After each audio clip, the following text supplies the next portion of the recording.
I want to say that there is not a soul in this organization, in this building, or even in this room that don't believe Jacob Carlson is not a hero. Jacob Carlson is a hero. I believe that. I have believed that, and this organization believes that, and their actions of this organization have been consistent with that doctrine and that belief. And so to suggest otherwise is just simply untrue. And so we absolutely want Officer Carlson back into the organization. And in my opinion, it doesn't matter if he's full-time, if he's part-time, if he's carrying a gun, or if he's sitting behind a desk. We are better as an organization with him in our midst, and that's my goal. I want him back. I also know, however, that he has every right to determine whether or not he can continue as an officer or as an employee of the city of Casper.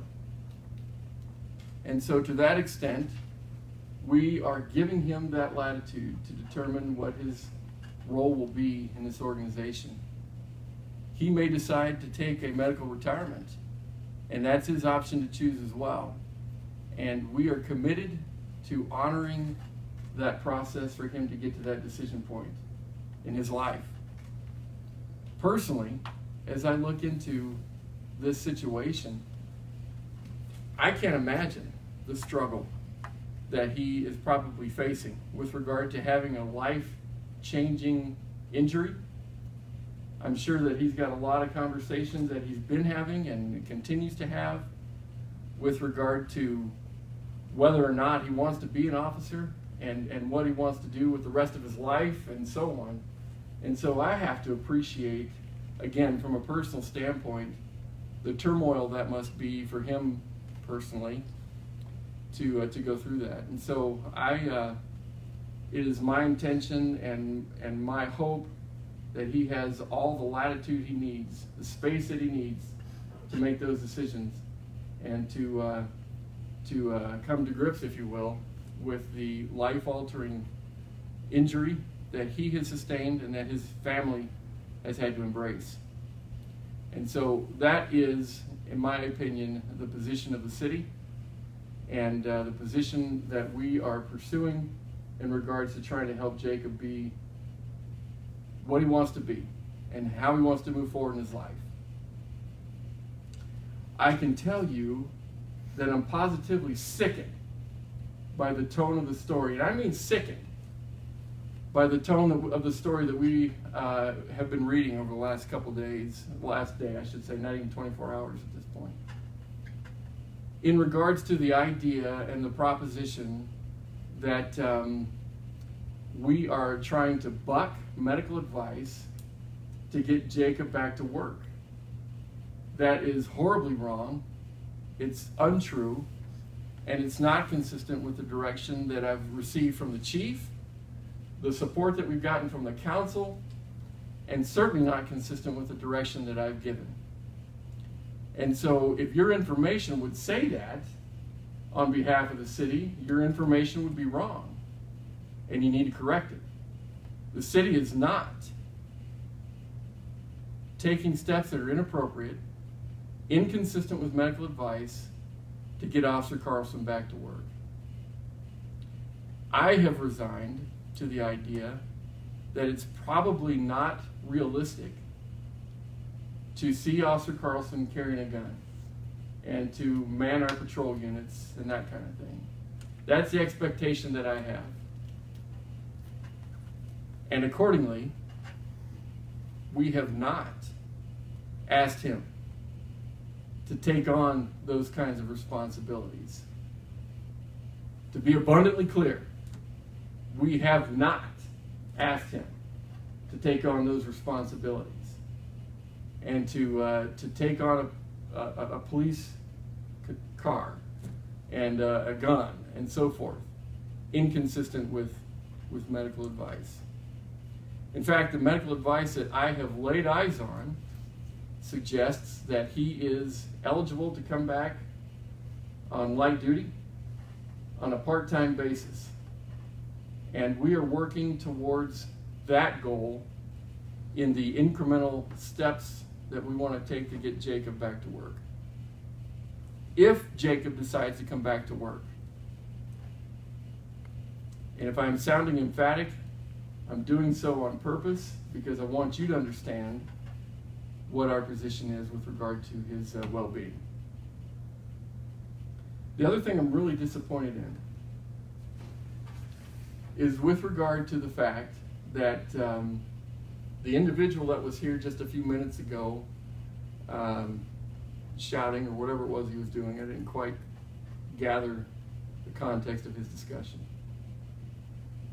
made no attempt to reach out to my office, to talk to us, to notify us that there was a problem, or to even suggest that we needed to talk further about Jacob's well-being. And that's incredibly disappointing. Incredibly. It's not the Wyoming way. It's not the way people in Casper work with each other, and it's certainly not the way things should be done when it comes to an individual's well-being, the tenure of their family, and how they can be a part of our Casper family. So while I do express my extreme discontent with the approach that his representation has taken, I can tell you that I absolutely invite that conversation and would welcome the opportunity to sit down in a room and try to collectively determine what we can best do to accommodate Officer Carlson and his wishes and what it is that he would like to see for his future. We are committed to that, and we're committed to visiting with his representation if he would so choose. We offer that invitation. Okay, Mayor? Thank you. First of all, thank you so much for all being here. It's unfortunate that we're here under these circumstances, but I definitely want to just reiterate a couple points, and then I'll pass it over to Councilman Walsh. First and foremost, I want to reiterate some of the points that Carter made. It is, without a doubt, we are 100% behind Officer Carlson. We are 100% wanting to make sure that we are compassionate, understanding of the level of trauma that he experienced. We understand that, we see that not only as human beings, but as an organization, but more importantly as human beings. And I think that's something that's critical to understand, that this organization sees it, that is definitely something that we can't even understand, that we don't even understand what he went through. So we are 100% behind Officer Carlson and wanting to make sure that this process is done with integrity, with understanding and compassion. And that's something that we will continue to do. And I know that this council is behind that 100% and is encouraging to our city manager to handle it in those ways. Second point, I too was very disappointed in the article that came out and some of the language that was in there and some of the things that were brought to light that are unfounded. And I want to make sure that you know that our support and understanding of Chief McFeeder, who has given his heart and soul, and I've seen him with tears in his eyes dealing with this situation. I spent many times talking to the chief with his, not only the lowest points when we did not expect Officer Carlson to survive, to the point of when it was a miracle that he came through. And the chief was there from the very beginning, and he's still there. And so I want everybody to understand that. Thank you, Mayor. Clearly this is an emotionally charged topic. It has been ever since the shooting occurred. There isn't one among us on this city council, in this city government, in this community that doesn't completely support Officer Carlson. And none of that is going to change. Absolutely none of it. We can talk about mischaracterizations, we can talk about headlines, What I would like to talk about is we will do everything we can to make sure that one of the finest among us has the best that we can offer and the best that we can afford. Also, being in the position that Chief McFeeters is in, and not in a shooting situation, but in other injury situations, of course you want to get your officer back to work, but you always follow the recommendations of the doctors, and whether that be they can work 1 hour a day, they can work 2 hours a day, you want them back. Those types of people are so valuable to you. And if it's Officer Carlson's desire to ultimately retire, and that's absolutely up to him and has 100% support from me. If he needs something from us, we're going to give that to him. We're also going to give him the opportunity to maintain full-time employment, and he is being paid full-time.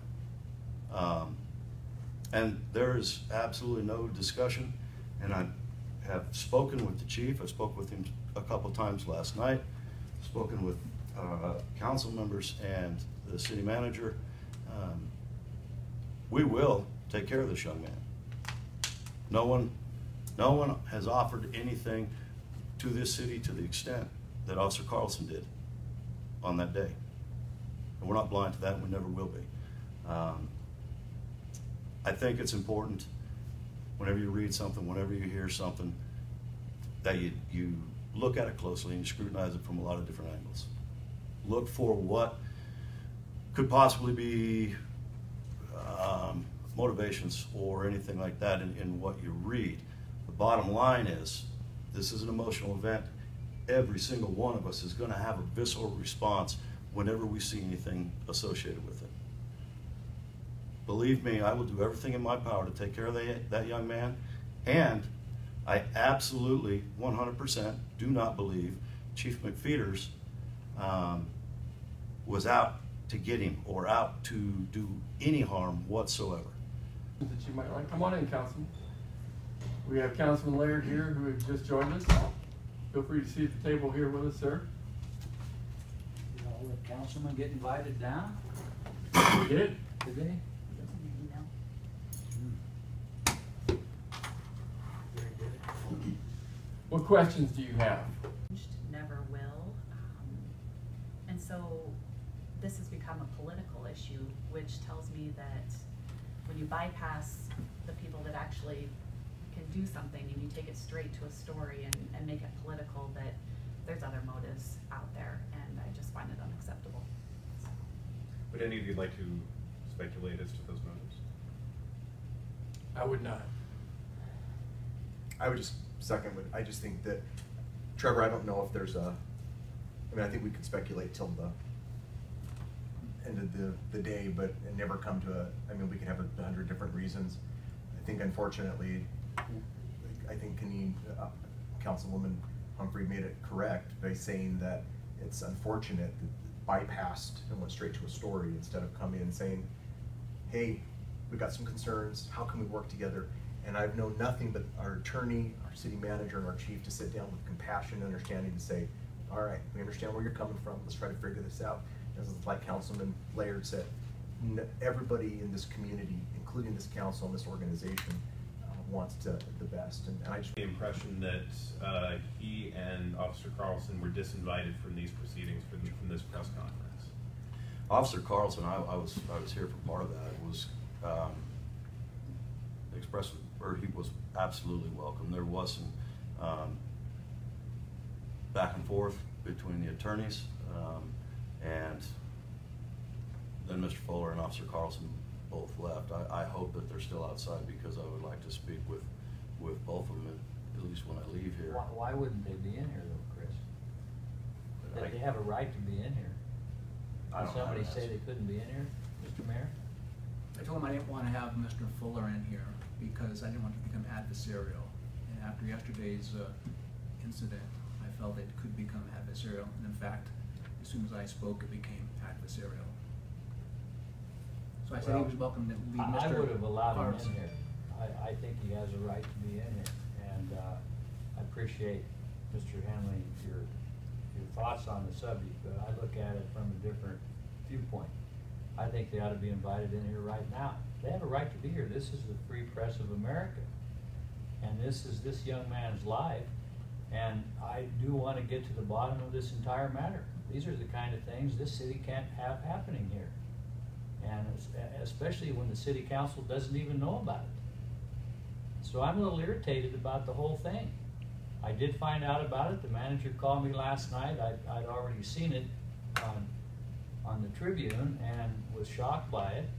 And I'm like you, Mr. Walsh, I'm shocked by the whole thing. But I don't know the facts behind the whole thing, because I know how we feel about it, and I know how the manager feels about it, which is we're behind this young man and young woman 100%, as we would be any of our employees were something like this happened to them. So I'm shocked by all of it. But I'm not shocked by what we're going to do, because I know what we're going to do. We're going to take care of this young man and the young woman, period, over my dead body. But I don't think that'll happen. So whether Fuller's mad or who's ever mad, but I still think it's an open proceeding in here. I don't know why people shouldn't be able to come in here. I don't think we truly